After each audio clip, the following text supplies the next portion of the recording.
எல்லாருக்கும் வணக்கம். வாராகி சேனலை தொடர்ந்து ஃபாலோ பண்ணுற அத்தனை பேருக்கும் நன்றி. ஜெய் வாராகி. என்னோடய பதிவில் எளிமையான வழிபாடுகள், சக்தி மிகுந்த மந்திரங்கள் அத்தனையும் நான் கொடுத்துக்கிட்டு இருக்கேங்க. தொடர்ந்து என்னோடய சேனலை ஃபாலோ பண்ணுங்கள். நாம் இந்த பதிவில் பார்க்க போகிறது, நம்ம தொடர்ந்து துன்பங்களை மட்டுமே அனுபவிச்சுக்கிட்டே இருக்கோம். என்ன காரணம்னே தெரியல. நாம் தெரிஞ்சும் தெரியாமல் யாருக்கும் எந்த தீங்கும் செய்யலை, நேர்மையாக தான் நடக்கிறோம். இருந்தாலும் கூட ஏன் எங்களுக்கு இவ்வளவு கஷ்டம் கொடுக்குறாங்க அப்படின்னே தெரியல.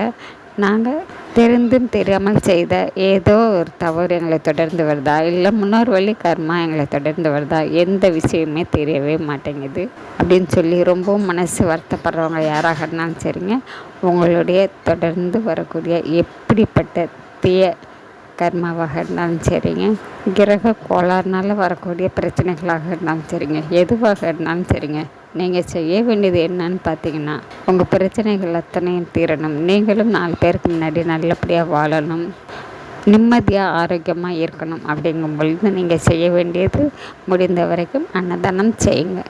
அன்னதானம் முடிந்த வரைக்கும் உங்கள் பிறந்த நாள் நட்சத்திரம் வரும்போது செய்யுங்க. இல்லை மாதம் வரக்கூடிய உங்கள் நட்சத்திரத்தன்னைக்கு யாராவது ஒருவருக்காவது வாங்கி கொடுங்க. இல்லை அதுவும் என்னால் முடியலை அப்படிங்கும்போது பசுமாட்டுக்கு 2 வாழைப்பழம் வாங்கி கொடுங்க. வெளியில் போகும்போது நீங்கள் ஏதாவது டீ வடை இப்படி சாப்பிடும்போது பக்கத்தில் யாராவது இல்லாதவங்க இருந்தாங்கன்னா அவங்களுக்கு உடனே வாங்கி கொடுங்க. நேரம் காலம் எதுவுமே பார்க்காதீங்க.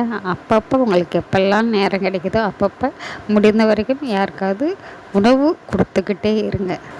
வருடத்துக்கு ஒரு முறை வரக்கூடிய உங்கள் பிறந்த நாள் வருவங்க, உங்கள் வீட்டில் இருக்கிறவங்க குழந்தைகள் யாராக இருந்தாலும் சரிங்க, அந்த நாளில் ஏதோ ஒருவருக்கு உடை வாங்கி கொடுங்க.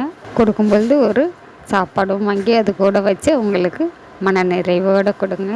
அடுத்தவங்களை பற்றி அபாண்டமாக பேசவே கூடாதுங்க. அதாவது முக்கியமாக பார்த்திங்கன்னா, அடுத்த வீட்டு பெண்களை நம்ம அபாண்டமாக பேசக்கூடாது.